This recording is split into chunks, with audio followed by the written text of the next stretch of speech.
and welcome to episode 5 of the Better World podcast, where we read and commiserate on the atrocities in Kingdom of Ash by author Sarah J. Maas.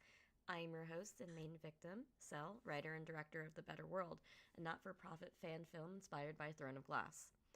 The Better World podcast is the cast and crew's homework prior to starting rehearsals.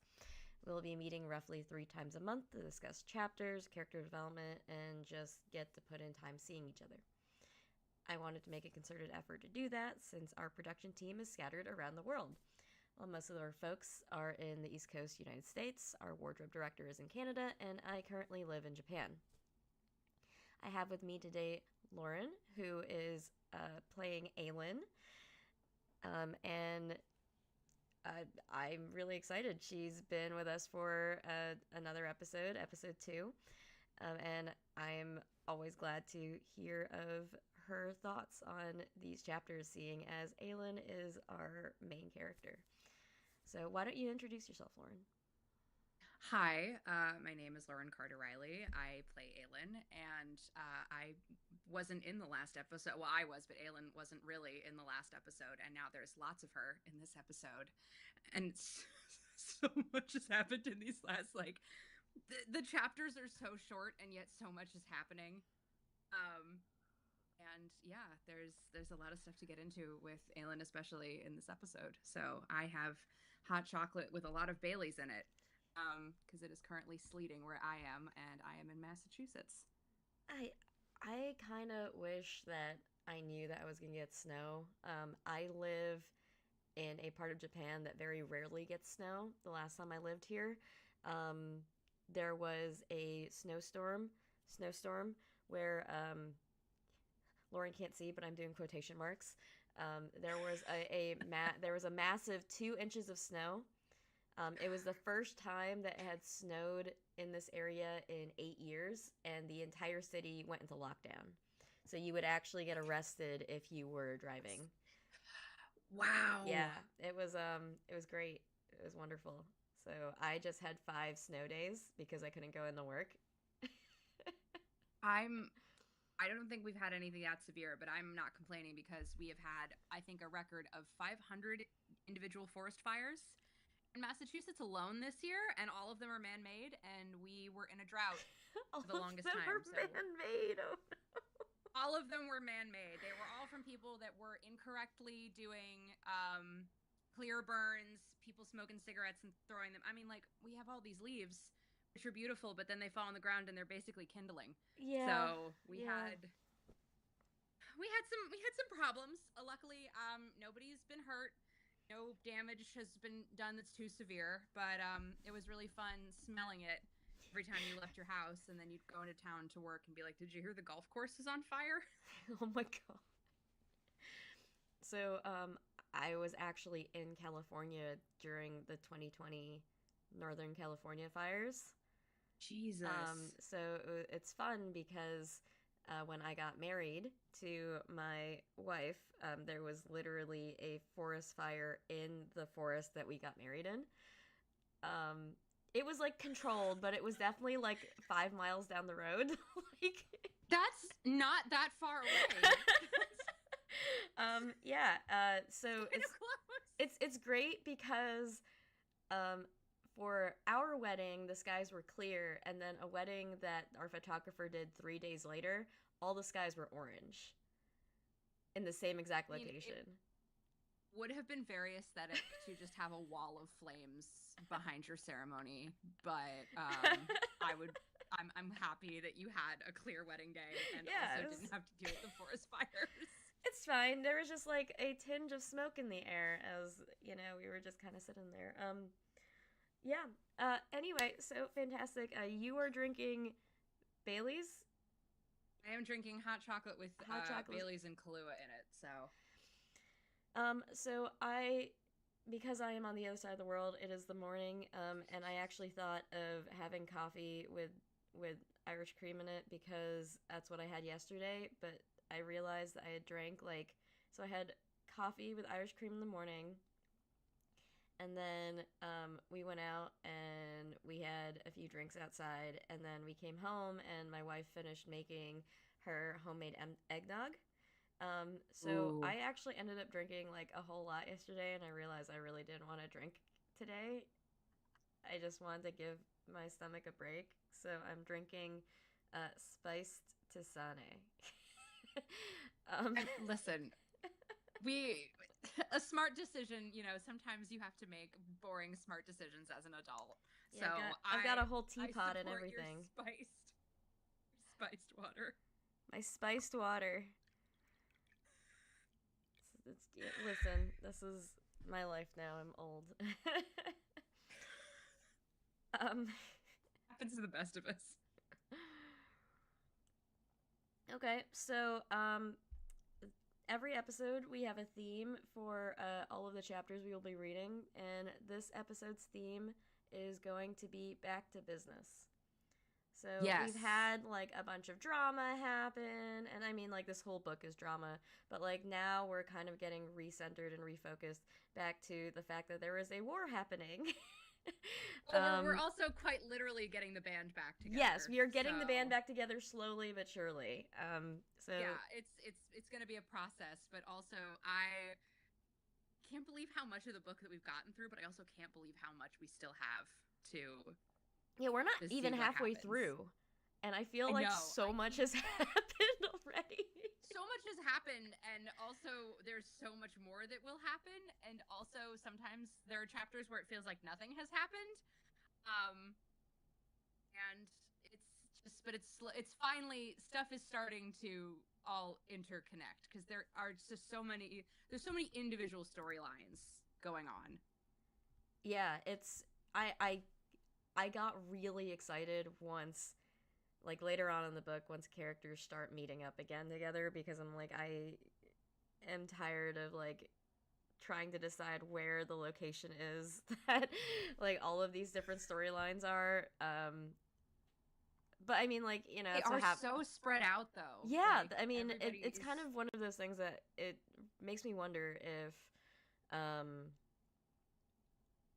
SJM did this on purpose to kind of show us like the full battlefield all over Aurelia, so like all the different places. I'm not really sure how intentional it was, but it kind of gives you like the full picture, I think. So we've had a lot of books to world build all these places, and I know as a writer, now that you've connected everything, this is the last book, maybe she was sitting there going, oh man, there's a lot of places here. Shit, what did I do? Oh crap, I built this world and now I have to make everything make sense. Yeah. So do you have a no context quote for us? I have one, and it's probably the most like I mean the one that happens, it's the one where it's like, oh, he said the line, but it's whatever end. That quote needs no context. I know, but it's that thing where you see all of the memes and the posts about it, and then you're reading it and you're like, he said the line. He said the thing. She said the thing. And I mean, it's just,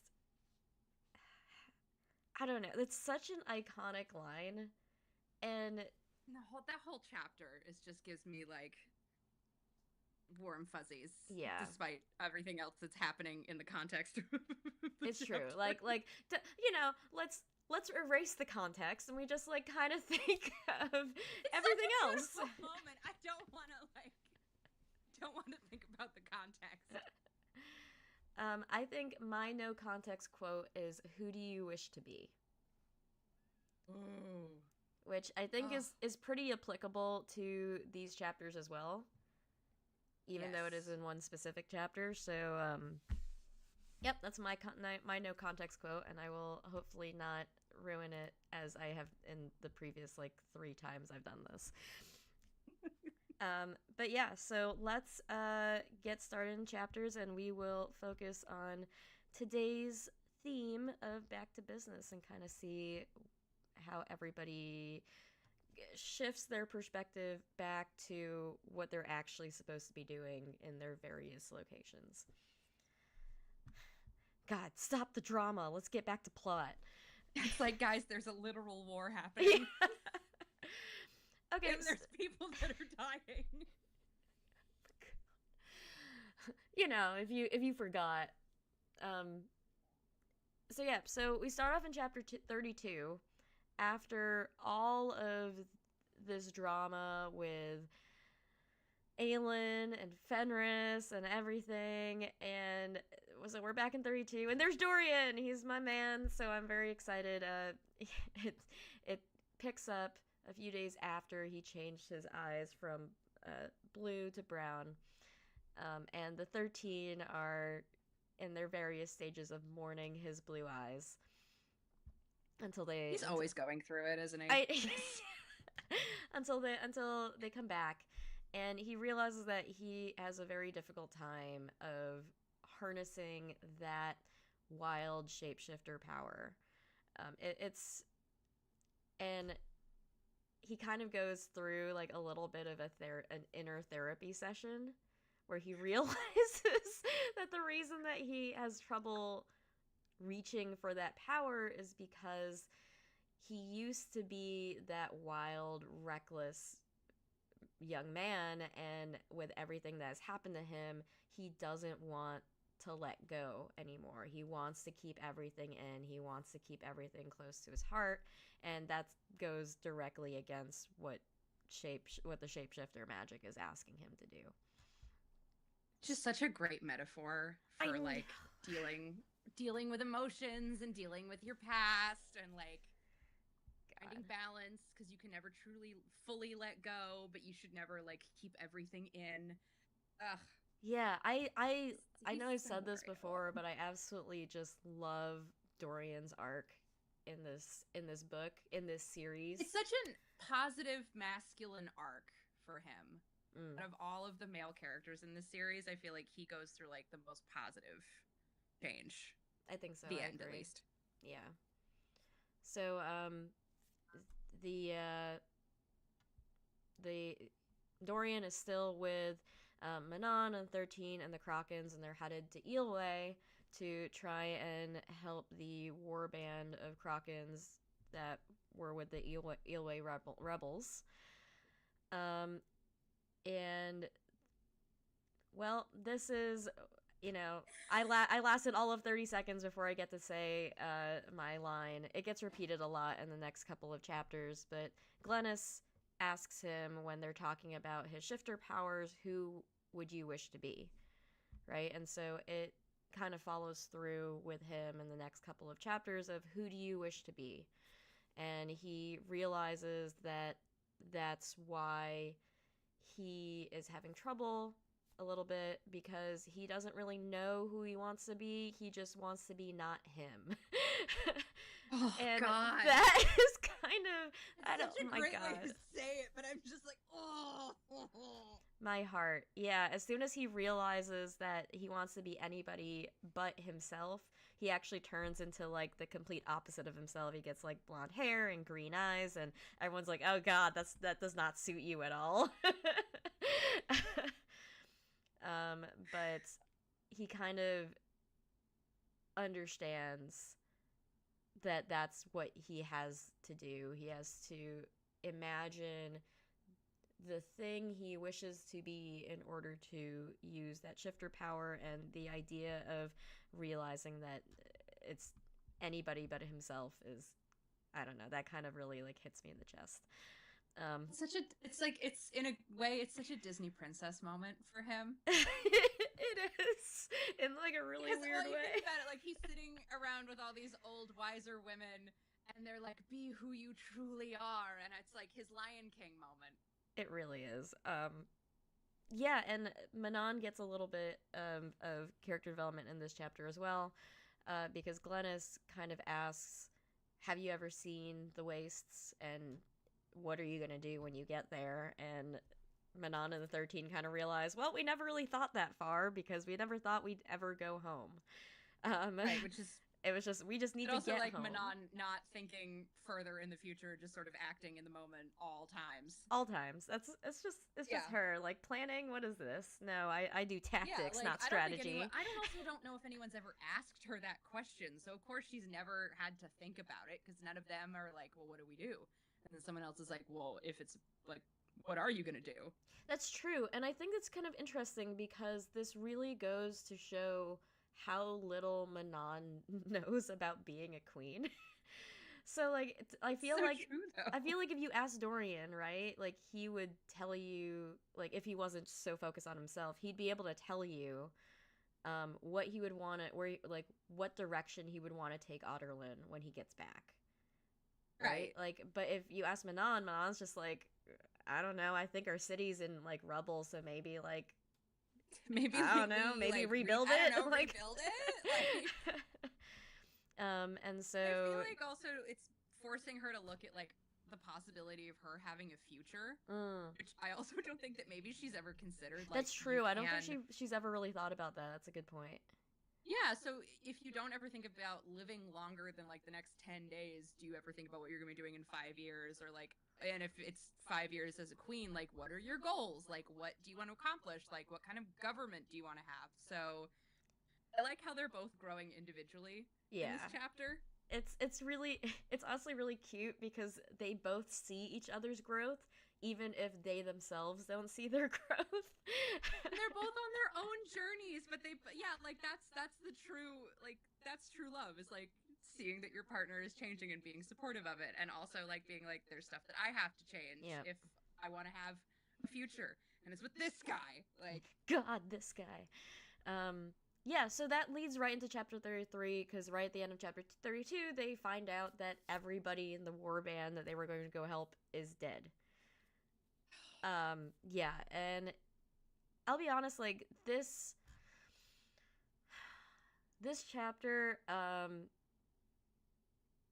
it's interesting because you kind of see the other side of what Manon has taught the Iron Teeth to do. Right? So usually we see like the 13 and how they fight and everything, and usually we're the ones rooting for them. But this is the first time that you see the result of Manon's training, the Iron Teeth, and how like completely they've slaughtered that warband. That's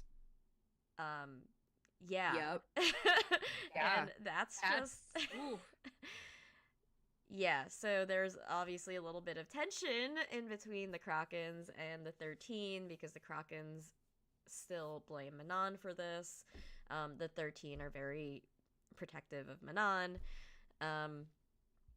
And I think this is the first time that Manon does something that's queenly that she was not prompted to do beforehand. Because I would agree. Yeah, because what she does is she decides that her 13, no wyverns, nothing, just the 13 are going to dig the graves for the entire warband and all of the Krakens that were helping them.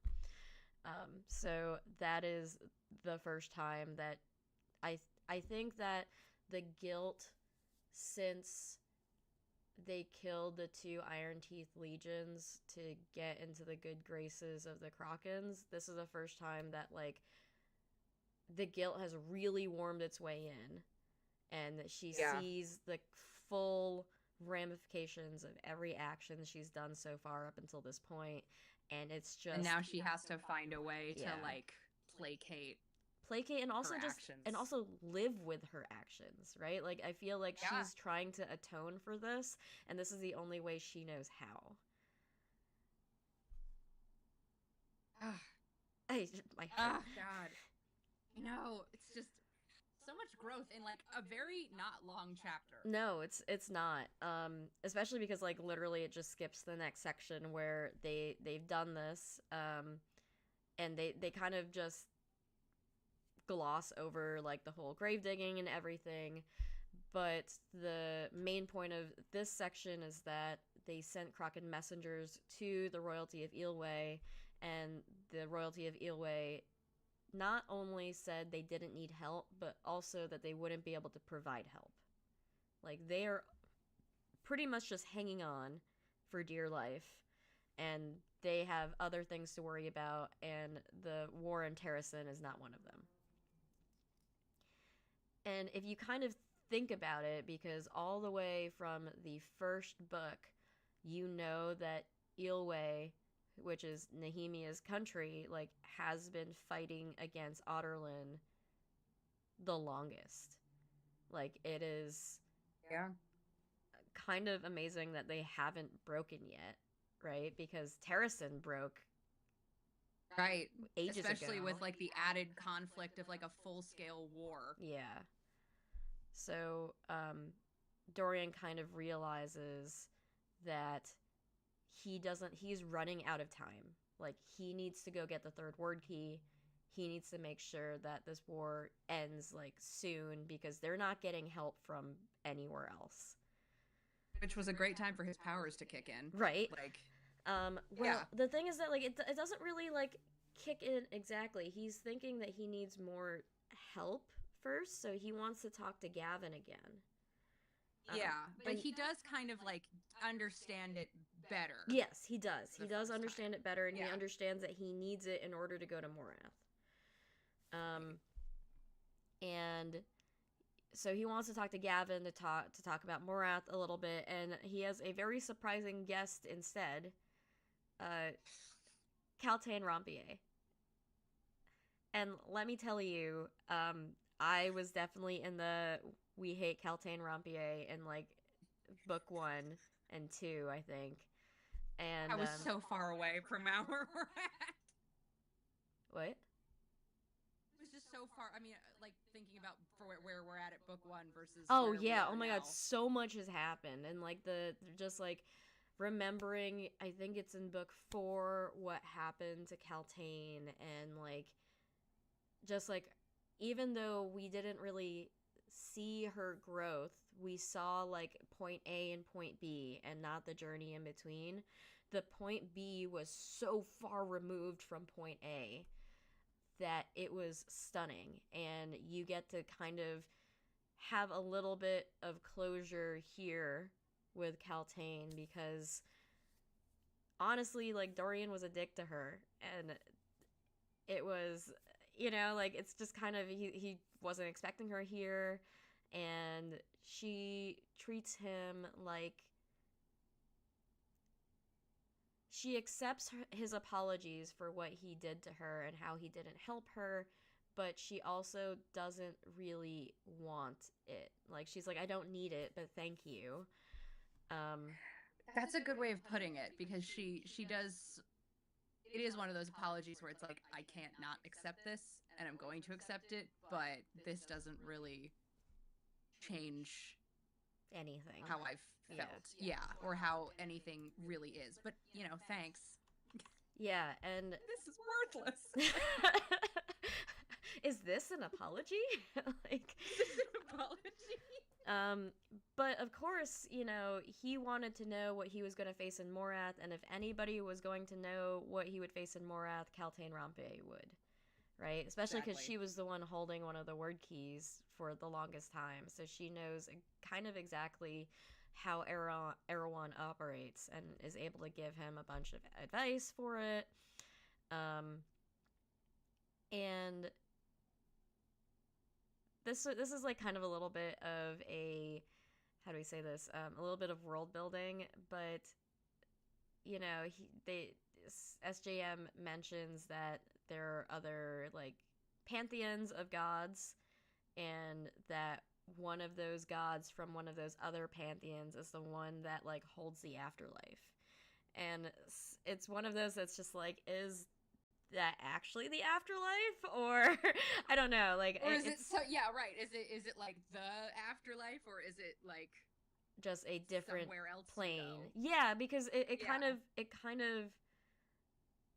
I don't want to say ties in, but it kind of hints to all the fan theories and everything of so supposedly in Crescent City there is another Briar, I think, And so everybody's wondering if Briar, that who has like all of these powers and everything, is actually Briar from the 13. So it's all And so that's the fan theory. I'm not saying that's actually like what it is, but I mean it's already interconnected. So in Crescent City, they like meet a a relative or like a far generation. Sorry, spoilers. I haven't read Crescent City or any of the books, but I think in Crescent City 3 they meet an not an ancestor but a uh, far future generation of Aylin's family.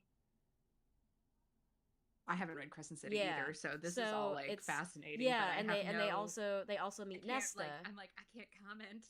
Yeah, and I think they also meet Nesta or like the Akatar like group. So it's all and I mean also I think when okay, I'm not gonna spoil this because like we actually do talk it's further on in this book, but yeah, it is very much like an interconnected universe.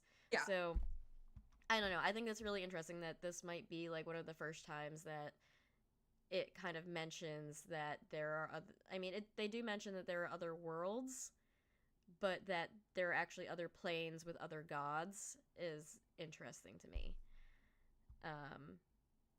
Sorry, that was a complete like tangent. It's just a little like 2-paragraph thing in this chapter.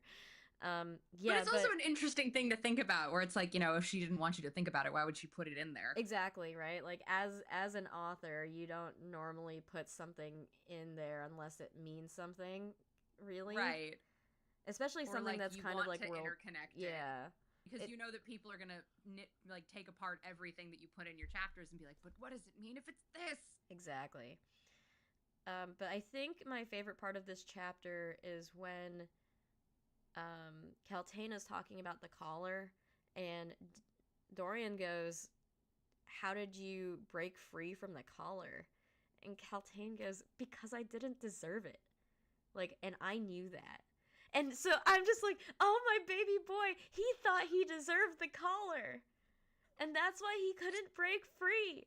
Oh, but also just like, there's just so many banger lines in these couple of chapters about like, I love it. I love it so much. That should have been my line. Oh, that should have been the line that I picked at the beginning because it's such a good one. Yeah, it's because I raged against it because I did not feel that I deserved the collar. Get out of here. And how am I supposed to feel in this moment? Pretty much Dorian asks, am I ready to go to Morath? And Caltaine's like, I can't really tell you that. Only you would know. Right. You're gonna go, and whether or not you're prepared is up to you. Yep. So, Yeah, and she gives him some advice about Erewhon, about like don't kill him, you're gonna die, you're gonna end, or even worse, you're gonna end up with a collar around your neck. So just don't try to do more than what you're planning to go there. Just go, get the key, and get out. Don't be a hero. Yep.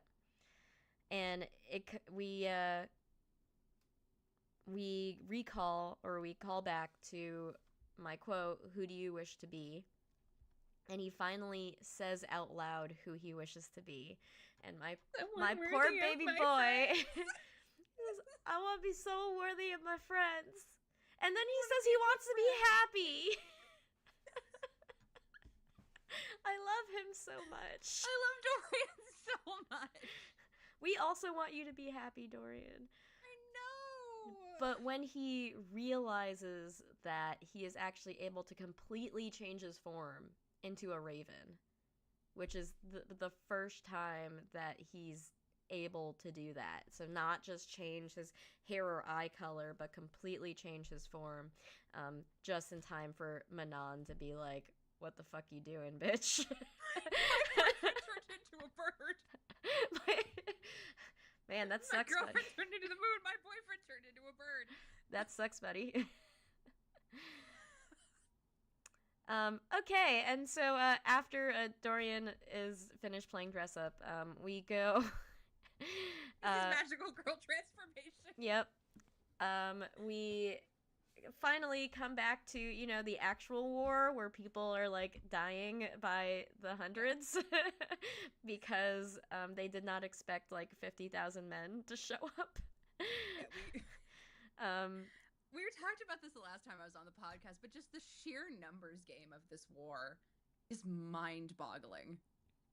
Yeah, and the worst part is that usually, you would have like the elements and everything would be able to, be a factor of it, but because they're pretty much being controlled, it doesn't really matter. And also that because of their sheer numbers, it really doesn't matter. It doesn't matter that it's the beginning of Terrasen Winter, which is supposed to be like extremely tough. The worst. Yeah, it's like the worst conditions ever. Yeah, it's awful. So they pretty much, Adian and Galen try and figure out a way of retreating. And pretty much they're going to use the Fey Royals to cover their retreat and run as fast as they can. Which, in terms of plans, I can't really fault them for that. They've run out of a lot of options. So I mean, they've used up the rest of their human shields. So at this point, yeah, that's kind of all they have left. Yeah, and there's some really tough foreshadowing where Ansel keeps saying that the rest of her army will be here soon. And they are just trying to make a big run for it. There's not really like a whole lot. They're just trying to think of their options and who else will be coming to their aid.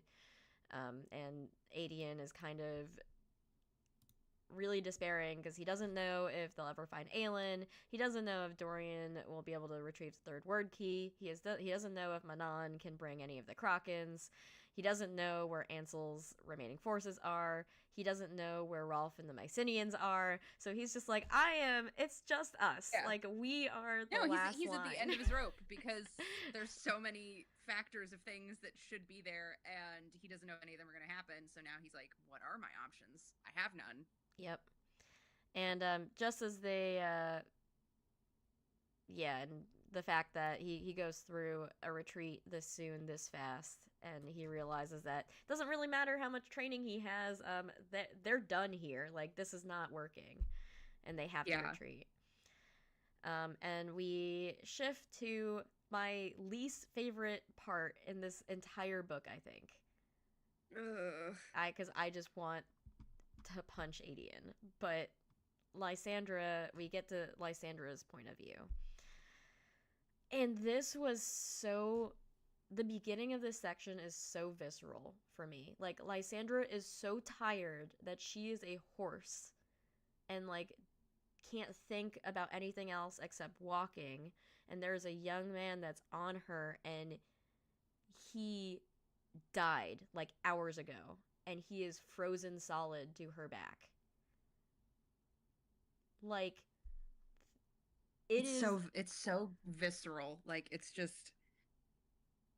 That was... There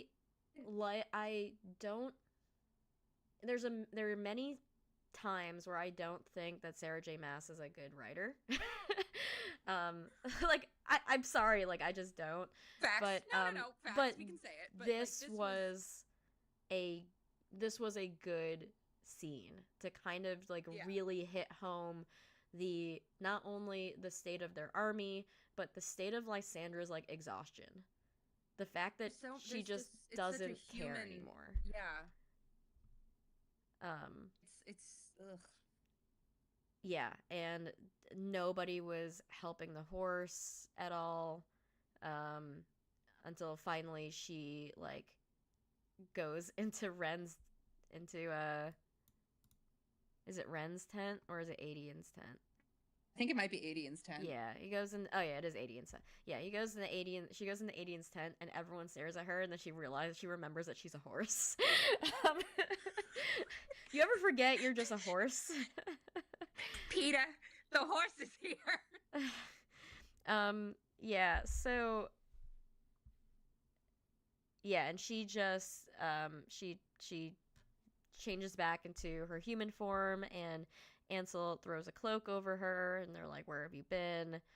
Um, but Lysandra can't talk, and honestly, like, I don't blame her. She is exhausted, and She's literally been trying to win this war and carrying the whole yeah. army on her back. Literally. It's true, yeah. Earlier, I totally forgot, but as she was walking, she got to hear everybody grumbling about where's Aelin and where's the wildfire, and like the fact that she has to carry that secret is and is also like trying to help them survive and like stay afloat, and everybody's just asking about Aelin.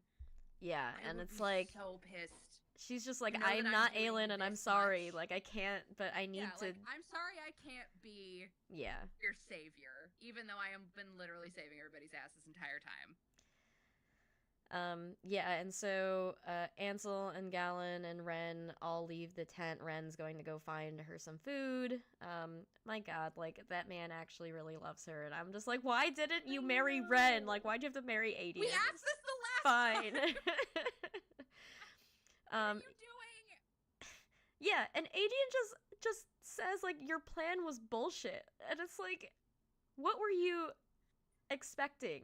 Would you like to contribute to this, Adian? Like, do you have a better idea?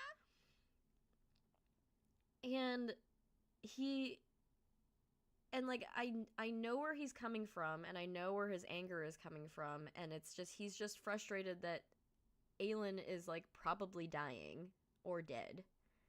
He takes it out on the wrong and he takes it out on like, Lysandra of all places. Because she's there. Because she's always there. And I think it's not fair to say an untrained, useless shapeshifter. I mean, the woman turned into a wyvern and was like killing Ilkin. So I don't really know. Untrained, incorrect. Useless, definitely incorrect. Like, no, he's just pissed and he's having a tantrum and he's taking it out on the one person who's always there with him, which is her. Yep. And this is such a hard chapter. It's like a man all loud and wrong. Yeah, and yeah, he throws her out of his tent. Mind you, she is naked except for a cloak. That was it for me. I was just like, he has Adian. No haters, I'm dead. I can't get out. Keep wanting to like him, and then he just does shit like this. I'm like, you spoiled brat. Yeah, and you can kind of see that he realizes that he did something wrong. And he wishes that Lysandra had just been mad at him. And you can kind of just see that Lysandra is also blaming herself, and Adian is not helping. No, right? But like also she's can't think clearly. Yeah. Because she's doing 15 jobs. It's true. Being like a bunch of other creatures. So I haven't never been that tired, but I know that when you're like perpetually exhausted, you turn it in on yourself. Yeah, exactly. So yeah, it just ends very disappointingly. And then we come back to you. Chapter 35. Yep. This is like so this is so interesting that Aelin's kind of trying to take stock of herself and this world and the realization that it's real, and even though she was told that it's real by the little folk, she still doesn't really believe it. And on top of that, her magic that's been trapped for like 2.5 months or so is trying to get out. And I thought that was... Huh? Go ahead. Well, I was going to say that like this is again one of those chapters like with the last one where I'm like, Sarah J. Maas is like can be an incredible writer. Yes. Is the thing that really stuck out to me is like she has no like she has no physical marks now. Mm-hmm.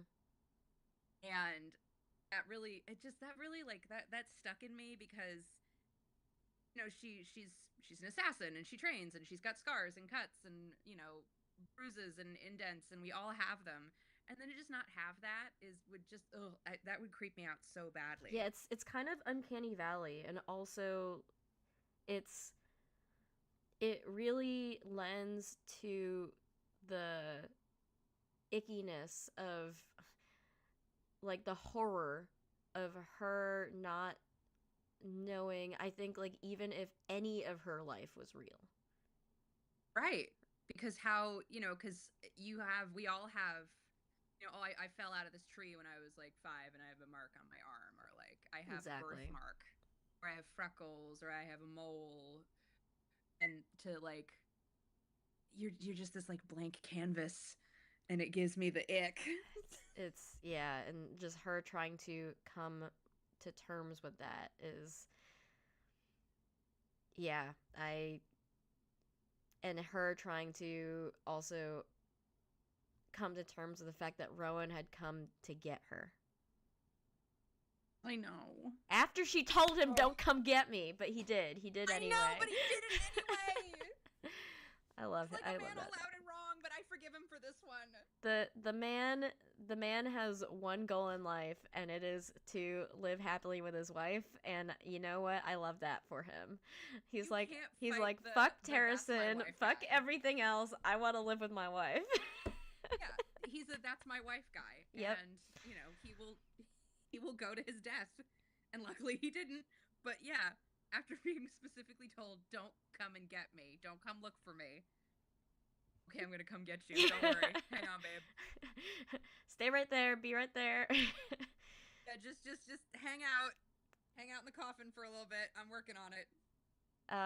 Yeah, and they talk a little bit. So he pretty much instantly wakes up when she approaches him, and they talk about Cairn, and find out that Cairn is definitely dead, and Rowan definitely Rowan went to town on this. Rowan went to town, but not nearly as much as he wanted to. So like, no. Like Cairn would look like a pile of spaghetti. Yes, pretty much. If Rowan had his way. But he also acknowledges that like he maybe had done something wrong, not because he took care of Cairn, but because Aelin should have been the one to do it. But she's still happy that he's gone. Yeah. And this next part like kind of also really hit home about how like he wants to hold her, and there are many reasons why she doesn't want him to hold her. And I mean, like there's the she has to wash it away, but also there's a practical reason where even though she wants to probably hold him like desperately, she knows that if she does, he is going to burn alive. Like, yeah. And I think like the fact that she is still like thinking the worst through feeling. that. Like that was something that I was thinking about, is like, if I had been in that situation, there's nothing more that I would want than to be held by someone that I love. And for that not to be physically possible, oh, that would destroy me. And just the imagery of the next scene of, so she says that she needs to bathe, and so she wants to go into the lake cave, and Rowan's like, sweetheart, that is barely above freezing, you're going to get hypothermia. And she just goes right in, and steam, she just drops that road and like steam hisses out. That's how hot she's burning.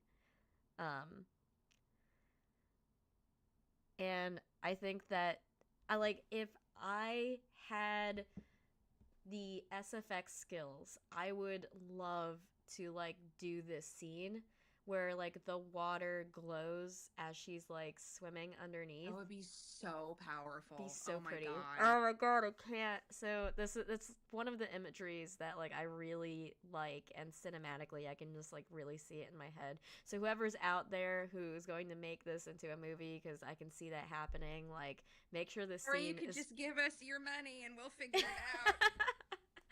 yeah, we need to make sure the scene in particular I really enjoy. So but yeah, she is trying to go as far down as possible and trying to remember who she is and what her name is, and realize that this world that she's currently in is not a dream. And the idea that she has to keep going until her magic is gone, or until her magic is siphoned off enough so that she can start feeling the cold and feel that this is real, is I have a lot of feelings about this yeah. chapter. I don't want to say it's not really self-harm, but the idea of like wanting to feel something in order to ground yourself, kind of like So I've heard from I don't have any body art, but I've heard from friends of mine that have been through traumatic events that things like getting tattoos or getting piercings mhm. that's what it reminded me of. Yeah, that's kind of Like you need to that's kind of as it well, puts you because back in your own body. mhm. Yeah, just like I need to feel something. I need to feel something that is not necessarily comfortable, just to remember that It's I am like here it's and also like a human. real thing that I'm Yeah, feeling. exactly. It's not I'm feeling something because somebody told me to feel it or somebody else is like doing it to me. Um then this conversation in particular that they have while she's in the lake, and it's interesting that like I can imagine it, like he is standing on the edge of the lake and she is in the lake, and there is a distance, and the only way she's able to have this conversation is if she has that distance in between them. And she has to. Oh, um and just that you know that they want to hold each other, but they can't. yep. And she tells him that she didn't break, which, like, yes, you did well. Yes. You. Good job. God. Now let your husband hold you. And she realizes how long she's been gone, and you find out that he's been keeping track. But I think, yeah, they go a little bit into how the healers would heal her, and the reason her hair is a different length is because they could never remember how long it was. And the reason that they had to remember was because the hair was no longer there.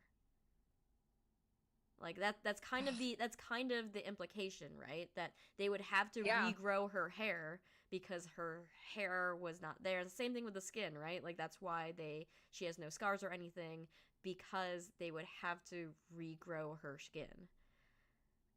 And that is just like, oh god, like my entire body just like crawled. It's body at that horror. realization. Like that's a horror movie. It's like.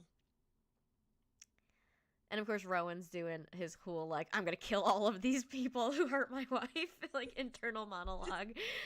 Pacing furiously from the corners of the lake. But I think the real gut punch is Aelin realizing or finding out that there was no collar. And so if you go back to those chapters, Aelin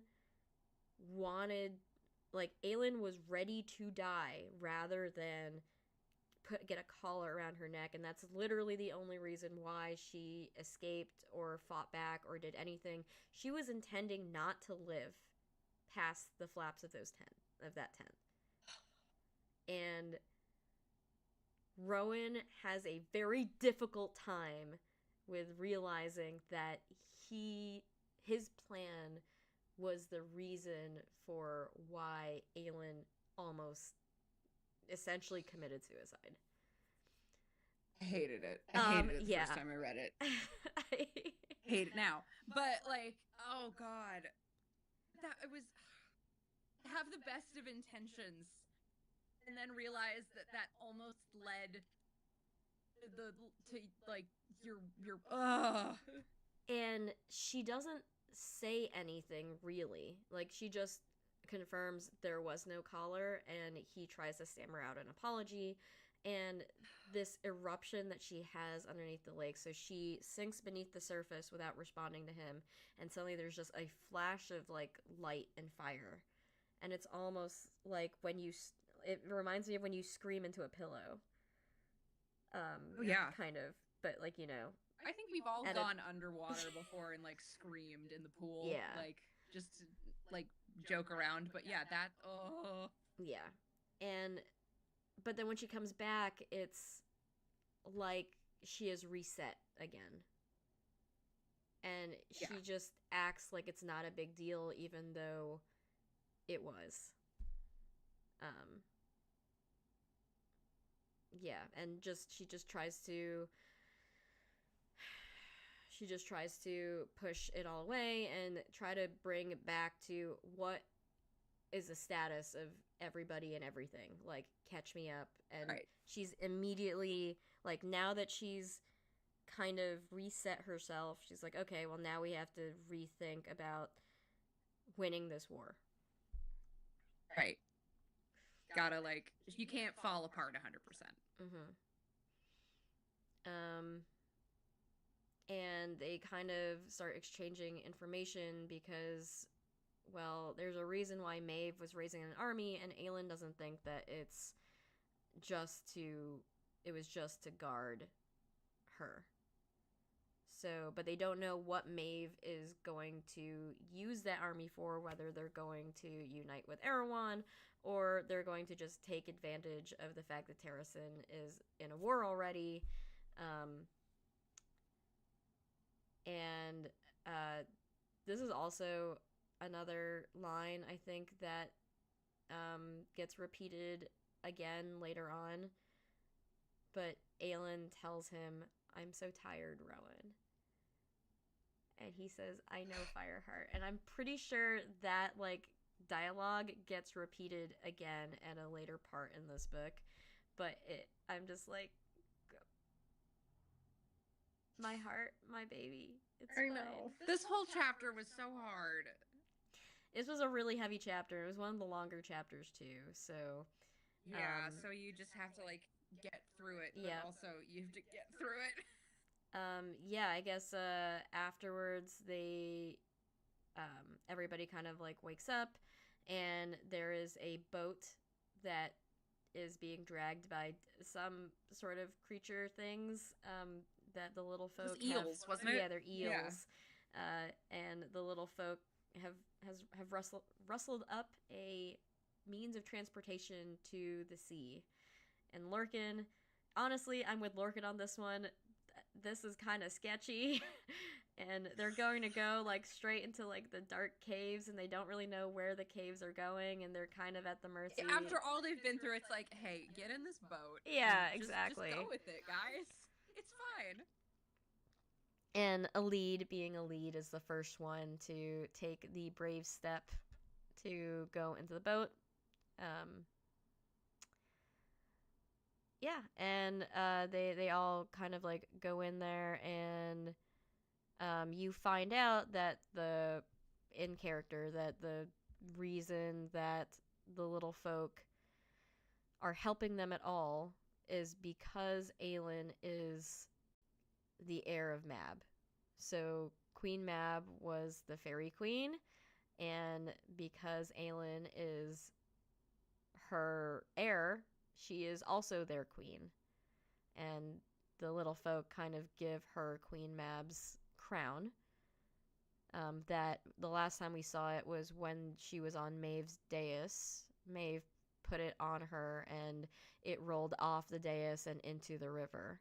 So historic, like, that she thought that it was just lost, but it seems the little folk have fished it out and are giving it to her. So Can you imagine being the little folk that found the crown of man? oh my Just god. Like, just like, what do you do? You're fishing one day, or like you're walking along the shore and you just like, oh, what's that? Oh my god. You just find like the diadem of England or something, and you're like, what the fuck? Why is this the here? literal sword of King Arthur's just like in your fishing net, and you're like, oh god. Yeah, and so the next couple of chapters are really interesting because it feels very almost lighthearted compared to I was gonna say we do a bit of a not like we do a 180 a little bit after it's three a very side quest. heavy It's chapters. a side quest. It is a side quest. It's a side quest. I guess JM was like, all right, we need to lighten the mood. Yeah, exactly. So we go to Lorcan and trip. yeah, we go to Lorcan, and Lorcan is pining after a lead, as he does, because that's what Lorcan does. And Aelin is kind of trying to reset herself internally still, even though she has reset herself externally. So she's trying to be this like her old self for everybody else, even if she does not feel like herself internally yet. In there. Yep. And so that's all chapter 36. Chapter 37, we get to see Barrow Wights again. We haven't seen Barrow Wights since Era Fire, I believe. And Barrow Wights are magical creatures that like treasure. Same, but also like they really enjoy making homes in the graves of royalty, because royal graves tend to have a lot of treasure. Good earth. Like yeah, and they usually don't like light, and they don't like magic, but for whatever reason Aelin is just like, stop the boat, we need to go. And the boat kind of goes off towards one of the grave sites, and she just hops out, and Rowan's like, okay, everyone stay here, and like no one stays there. Well, like, no. Well, Elite and Lorcan stay there, but Gabrielle and Fenris follow them. Yeah, but they're like, we can't. Also, like, you don't want to leave her by herself at this point. Yes, of course. Yeah. So they kind of pop out, and Lorcan and Elide have a moment. And I think this was like kind of a weird moment, because it feels, I think it's true to character for Lorcan, but it doesn't exactly make me like him more. Because he's like trying to reason, like, I atoned, like, why don't you love me yet? I'm a nice guy. Like, why won't you give me a chance? I'm a nice guy. Yep. That's how it rang to me, where he was like, well, I care. No. Yeah, it was interesting because it kind of shows the difference in mindset between Fenris and Lorcan, right? Like, Fenris was pushed to the brink and was like willing to break that blood oath because there was no other option. But I think for Lorcan, because he could still see a future, he was less inclined to give that up. He's a bargainer. Like, he always tries to bargain his way in and out of things. That, but also, like, so Fenris had lost his brother. That's true. And he was about to lose Aelin, and after that he would have nobody. And so to him, that's true. To him, he was like, this is like the last thing I could ever possibly do. And for Lorcan, that would not happen unless he could not save Elide. And he knew that he could save Elide, and he was willing to give up Aelin to save Elide. Right? And so it's just kind of like weird that not weird, but I think it's a very distinct character point for him. that Elide is his main priority and not Aelin. Not anybody else, really. It's just Elide. And I don't want to, it's like, in this case, like, there is a moral compass here, and it is not romantic because there is a moral compass, and you should probably have, like, not done what you did. But I think it's an interesting point that Elide was like, well, I don't care about me, and Lorcan points out, Aelin cares about you. Like, this wasn't, like, yes, I set this up, but Aelin went without a fight to protect you. Oh, it's definitely one of his better moments. And I was like, okay, that's a good point. We're still mad at you, but that's kind of a good point. Again, if he has no haters, I'm dead. But I can admit when he has. I can admit when somebody's right. I don't like when he's right, but that was a good one. So I think it's really funny because that exact thought process was very similar to how I wrote him in The Better World. It's like his dialogue or his section in The Better World is you're right, but I hate that you're right. Like which sums up his personality. Like, he doesn't like to be wrong either. And so the adventuring party that has gone into the side quest of the side quest. Yeah, the side quest of the side quest. They encounter a wight, but Rowan takes care of it, and Aelin is grateful that she doesn't have to use her magic yet. I don't think she's really ready to channel that. And Rowan's like, we don't have time to look for a way to the surface, and Aelin's like, that's not what I'm here for. And she immediately starts looting the graves, and I'm like, yes, woman is actually thinking ahead. I was gonna say, I was like, finally, we were like, oh, yes, you need money. Money is very important when you're fighting a war, so you might as well take it from the dead, because the dead don't need it. Yeah, what are they gonna do? And this is where we get our other, I don't know, I think it's like a little highlight of this chapter, is Fenris finally shifts out of his wolf form. So up until this point, Fenris has only been in his wolf form, and Aelin kind of theorizes that it's so that he doesn't have to talk to anybody. But he turns into his Fae form, and the reasoning he gives everybody is, we needed more pockets.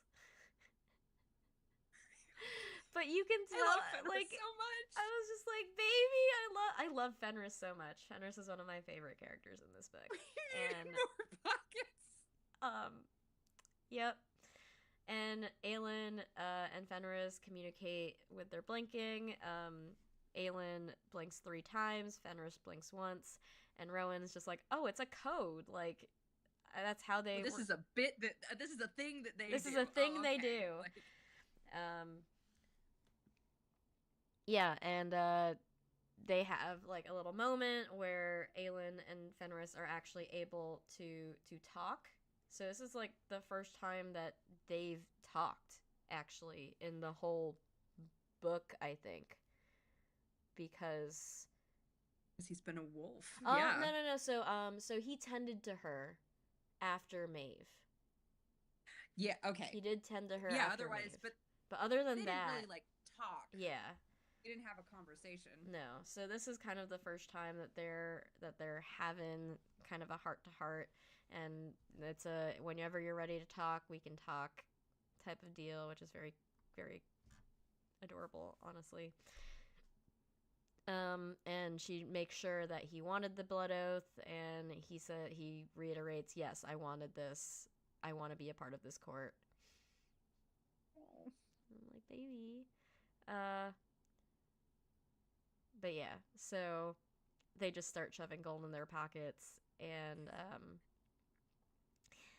then of course, Aelin is looking for stuff, and Rowan falsely assumes that she's trying to look for the most valuable things, but she's actually found them wedding rings, and that's so cute. Yeah, I need to remember where I put Aelin's ring, but I do know where Rowan's is. I found it in my stuff after I moved, so I do have that. It's in a box somewhere. Yeah, it's in a box somewhere. I have it. Either that or it's in my storage unit, and it's fine. But yeah, I did buy the rings that are described here, which, by the way, it is so difficult to find anything that resembles an emerald that's the size of a fingernail that doesn't look ridiculous. That's well. I liked what you found, like the one that I wore. Yeah, it wasn't bad. Really pretty. So it looked like something you would find in a royal tomb. Exactly. That was a lot of searching for something that I liked. So I'm glad it worked out. And then he also says that he'll give her another tattoo. Yes, and that is very. I was like, oh, and then look, it's your line. It's the line. It's the line. To whatever end is also in this chapter. To whatever end, and then they have like little. I mean, it's like a little mini wedding. Yeah. In the cave. A little mini wedding. Yeah. Chapter 38. Elide and Lurgan are still in the boat. Gavriel and Fenris come back, and Fenris has like a moment of staring at Lurgan. And I was like, in my brain, I'm like, fight. Just get it out already. Yeah. My wife told me once that men argue by punching each other, and so honestly, like, if they just had it out, they would be so much better. They would feel so much better, and it's fine. It would feel so much better. There's so much stuff going on right now. You two can just, like, wail on each other for 5 minutes, and then you can focus on the actual danger. Yeah. Yeah, and then they have, like, a little moment where Rowan and Aelin come back, and they get back in the boat, and they just keep traveling. And I have to tell you that I was sailing in a bioluminescent lake probably in 2013, and so I know I have the exact image of what this looks like as they're traveling. Glowworms are like all over the cave as they like go through it, and they start glowing, and the water reflects the glowworm, so it looks like they're just in a cave of stars, which is real neat. So beautiful. Yeah. And Aelin kind of remembers her promise to rattle the stars, and she's trying to, you know, get that spirit back in her again. And I think she kind of remembers it, but yeah, Sarah J. Maas is doing the thing where she does like a lot of like inner dialogue and stuff in this last bit, but I think it's still necessary, especially because Aelin is still fighting internally about like trying to remember who she was, and trying to get back to that, even if to her it'll be a short time. Like literally she just escaped just to go and seal the gate with the word keys again, so she knows that she's on borrowed time pretty much. And that must be really hard, that after coming out of that and thinking that, you know, you get to live your life forever, and kind of realizing that you won't. Yeah, I don't like that. I don't either. So we are in the same boat in a cave when it comes to that, because it's just like, I don't know. I don't know what I would do if I found out that I only had like a smaller amount of time to live than I initially thought. Yeah. Especially after coming out of and like Something so awful. something so Yeah. awful like that, that like your life is still cut short. Like, congratulations, you survived for like 3 more months. Congratulations. Yeah, it's like you get to have like a little treat. 3 more months as a treat. 3 more months is a little treat. So chapter 39 is I am like, this is like the storyline that I'm like, oh, I forgot that this was still a thing. It is it is the Southern Continent crew with Kale and Aniel, and they are watching the enemy's army show up, but they're being really slow about it. And honestly, now that I think about it, I feel like the reason they did that was for dread. So even if it gave them 2 more days to prepare to the legions of Morath, does that really matter in the grand scheme of things? But knowing that the army is coming closer and closer and you're just sitting there waiting, I don't know, man. I don't like it. But I think that was part of their tactic. Yeah, and so I don't like anything that happens. Yeah, they're just talking. Nezrin is talking strategy with Borte.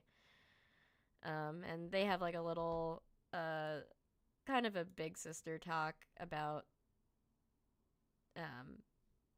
you know, wedding nights and stuff like that. I thought that was kind of cute, and I'm like, okay, I'm honestly a little bit bored. Let's keep going. I'm sorry, nothing happens in this chapter. Nothing happens in this chapter, really. Yeah, so just as the army shows up, they start beating the infamous bone drums. Which, yep, this is all a scare tactic. Like, this all just buys into it's a scare tactic. Suddenly, like, everybody in the city can't sleep because, you know, there's suddenly just this beat of literal bone drums. That's great. Yeah. Irene is kind of taking stock of the things she can see. She can see like catapults. She doesn't really know, like, she's all thinking about like the healing supplies and how she's going to prepare for the battle. And Kale goes and talks to his father. So Yep. And that's always a fun thing. He and his father, if you haven't been reading along this series, Kale and his father do not get along. Nothing good ever comes out of them talking. No, ever. Except I think like the fact that Kale. Anyway, we'll get to that, but yeah. It's interesting that his father remembers that they used the bone drums during the last siege of Aniel. Like, yeah, and legend says they beat the drums for 3 days and 3 nights before they attacked, and the city was so rife with terror, so mad with sleeplessness, that they didn't stand a chance. And Kale was like, well, we have rooks now, and his dad's like, yeah, okay, nice birds. Like, okay, son, whatever you say. Like, yeah, and they have just, it's like their conversation's so awkward. Like, they just talk about like random stuff. Like, his dad just says, "Your mother left." Okay, well, this is a conversation of two men that don't like each other. Yeah, it's true. It's just this is a conversation had only by men that don't know anything about each other and don't get along. Yep. And the last coworker talk. The last awful thing that his dad decides to tell him is, by the way, your wife's pregnant. Yeah, by the way, congratulations, Dad. Like, oh, fantastic. Now I can't even focus on like fighting. I have to now think about how my wife is pregnant. Like, that's great. This was totally helpful. Thanks, Dad. I'm glad we had this talk. Why would you say that? Like, ugh. I guess he should know. But also, like, I don't know. maybe wait for your wife to tell you. That's fine. That's what I was gonna say. Like, maybe wait for a moment also where not everybody might die. Yeah, right. Yeah, and the chapter just kind of finishes off with the bone drums stop and the army And then, begins to advance. So at least it wasn't 3 days and 3 nights. Yeah, they didn't have to wait that long. They didn't have to wait that long. It's fine. The terror was only a little bit of terror. We got some nice sister talk, and then we got 1 day of bone drums. Yeah, it's fine. And a pregnancy announcement. So chapter 40, final chapter for this episode. Oh man, I needed to definitely rethink about this because all the chapters were so long.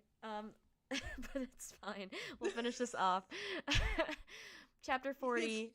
And they were all heavy chapters too. Like, it's just okay. Anyway. I know. So chapter 40, we're back with Manon and the 13, and the main part of this is that the Krakens are starting to see Manon and the 13 as somewhat honorable, which is a huge improvement. So yeah, the grave digging, good job. Like, that was probably the right call. We have made progress forward. Yep. And yeah, and so the 13 are trying to figure out if they should follow the Krakens. The Krakens want to maybe head further into Eelway or return home, and Manon and the 13 are trying to figure out if that's what they want to do or head back north. And Manon this is kind of the second time that Manon shows something that resembles queenhood. She realizes that not only is she a Kraken, she is also an Iron Teeth Witch, right? So earlier, right. I think like one of the previous chapters in this episode, she actually says something along the lines of, I am not Iron Teeth anymore. My grandmother said that I am not a part of the covens anymore, so I don't really care what they do or don't do. But in here, she said she kind of realizes, like, not only am I a Kraken, I am also an Iron Teeth Witch, and so if the Krakens won't help us, then fuck it, let's try the Iron Teeth. And because not only does she want to bring the Krakens home, she also wants to bring the Iron Teeth home, right? Like, they're all witches, and they all deserve to go back to the Witch Kingdom. So, well, let's go to the Farian Gap, where Petra Blueblood is still there. So, if I remember correctly, Iskra Yellowlegs was sent to Morath. Petra stayed behind with another legion in the Farian Gap, and that's kind of the audience that Manon wants to have to try to rally some Iron Teeth to their cause. Yeah. And I'm so excited that, like, I am excited for that. That's one of my favorite chapters. In terms of, like, me playing Manon, so I'm really excited for when that shows up. But, what do you call that? But she realizes that, wait, Dorian is probably not going to go with them, right? He's planning on going. He can't. He's planning on going to Morath, and they end up having an argument about it because Manon is like, when were you going to tell me? And Dorian's like, when I left, I guess. Yeah, and he's like, well, I'm telling you now. And it's interesting that they are not communicating. Like, if Manon just said the reason I want to know is because I care about you, then they maybe literally just expressed an emotion. But instead, it makes it sound like she doesn't believe in him, to which Dorian responds very poorly. Yep. And they end up getting, like, in a pretty heated argument about how he is going to get caught And Dorian keeps saying, I will not get caught. And Manon's like, you will. And then they're going to put a collar around you, and you won't be anything worth saving, pretty much. Damn. And so... They're so mean to each other They sometimes. are. They are. But he, or rather Manon says, fine, if this is something you want to do, then you have to prove that you can do it. Which I think is kind of weird, because he doesn't need her permission to do anything. Yeah, he could just go. He could just go.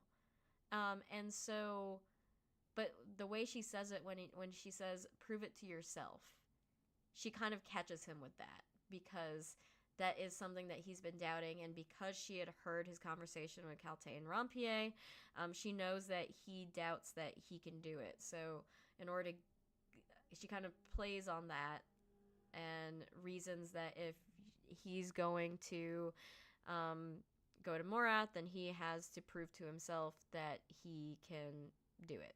So she says, be a spy for us in the Farian Gap, and if you can do that, then you're ready for Morath. And he concedes, but tells her, find another tent tonight, which is like, oh, like lover Never spat. Go to bed angry. Never go to bed angry. Never go to bed angry. So that's it. That's chapter 40. Remaining thoughts from these 9 very long chapters. Remaining thoughts is this, like, thinking into the future of where we will be in our own film. It gives, like, going back through these couple chapters, it gave me a lot to think about how the remnants of Aelin's kind of path are sticking with her, and all, like, the visceral, like, stuff of, you know, not being able to be touched and not having scars and not being certain about what's real and what's not is, you know, something that I've been thinking about a lot, and how that will still affect her in what I think it's you know, 8 to 10 years from now, is does she still wake up? And because I think, again, if you've been through something really traumatic, you do sometimes wake up and you're like, is anything real? Like, am I gonna leave this bedroom and I will be right back where I was? Or did I just imagine the last 5 years of my life, and I don't have a husband, and I don't have a kid, and I don't have a kingdom? Is this going to be the day that I wake up and this has all just been another round of being tortured? Yeah. I think there's a lot of touch points in here that do carry on in the film, especially when it comes to Aelin and Fenris and Rowan.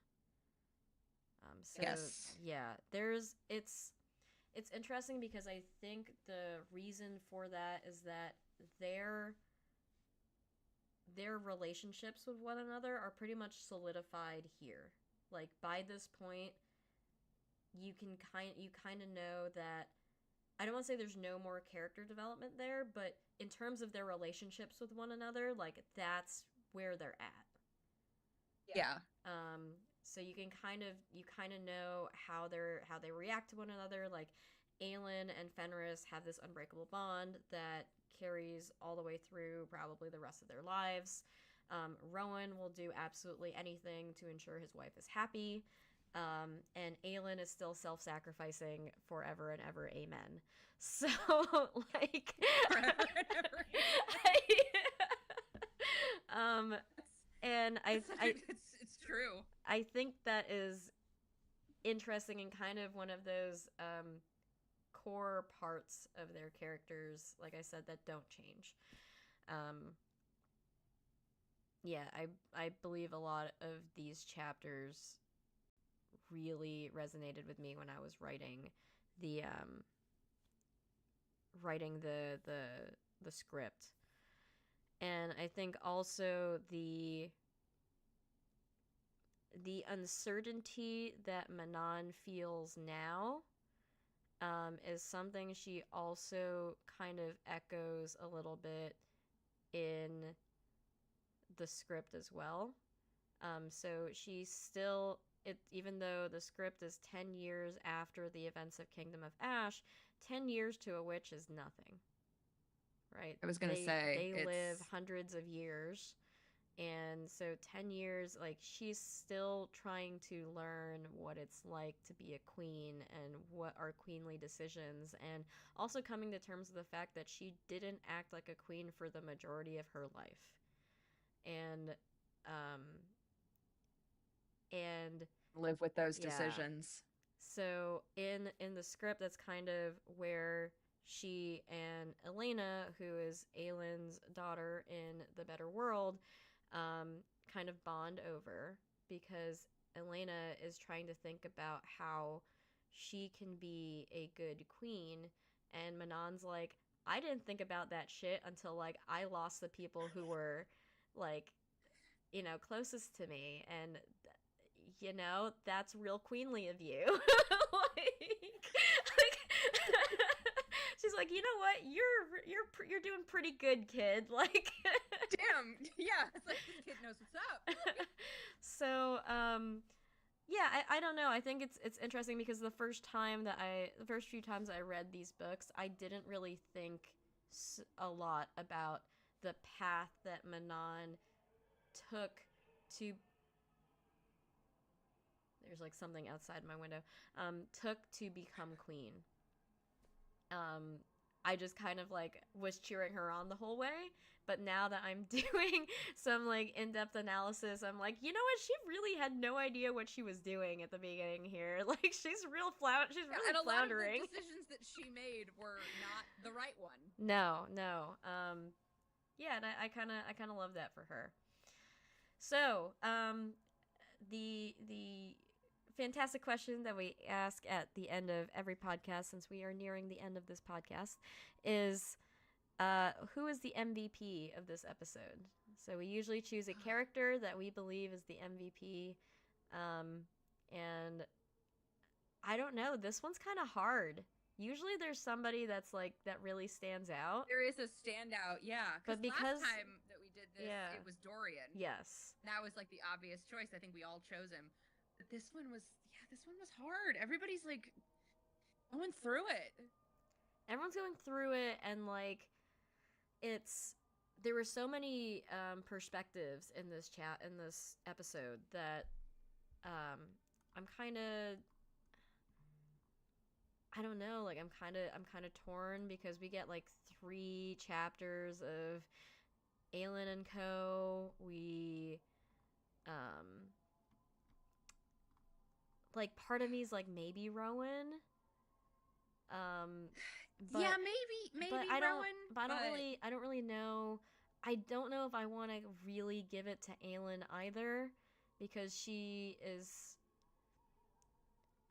like, I feel like Aelin would be the easy answer, but like I feel like that's not really. I don't think this is the episode where we want to give her MVP. I think I want to give it to her just because we know what she's been through in previous chapters, but in this section she's kind of just like rebooting the entire time. Yeah, it's kind of like she's not able to be the MVP. Exactly, right? Like she's not ready yet. Yeah.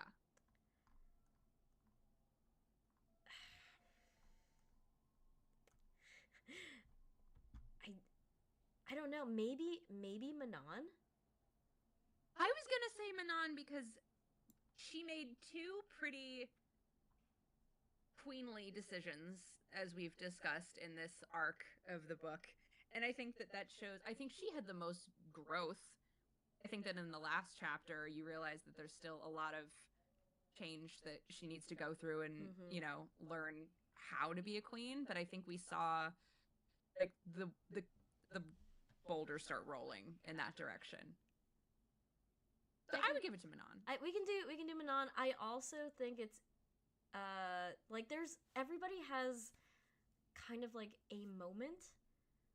So like I'm also thinking of Elide taking that first step into the boat when like That was an MVP like moment. literally you're surrounded by three Fey males, four Fey males, and the Firebringer, and Elite is the first one to step She's into the the first boat. one to get in the Like, boat. Just be like, all right, so I'm going. there's that. Like Dorian finally turns into a raven. Good.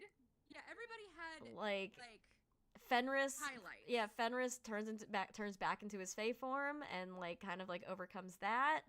I like, so I think I think that maybe Manon, because she had two moments. Yeah, I think Manon, out of everybody had a moment, Manon did have two. So I think for a numbers game, it's Manon. Okay, we'll go with Manon. A a a tentative Manon.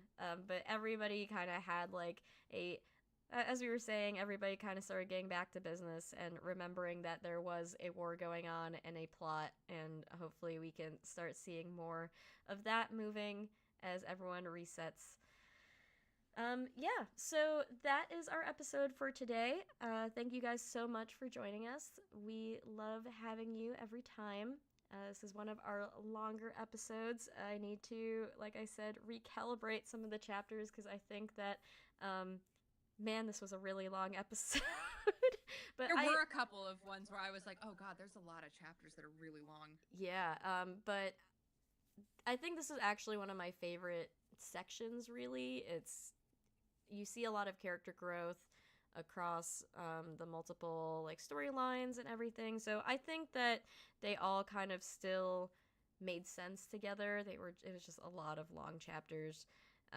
But yeah, thank you guys so much for watching. And we hope to see you again.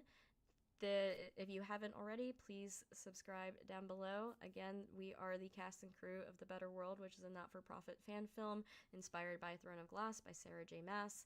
So if you'd like to support us, please click one of the links down in the description. And if you really love these podcasts, then please subscribe and turn on notifications. And yeah, I hope you guys have a great day.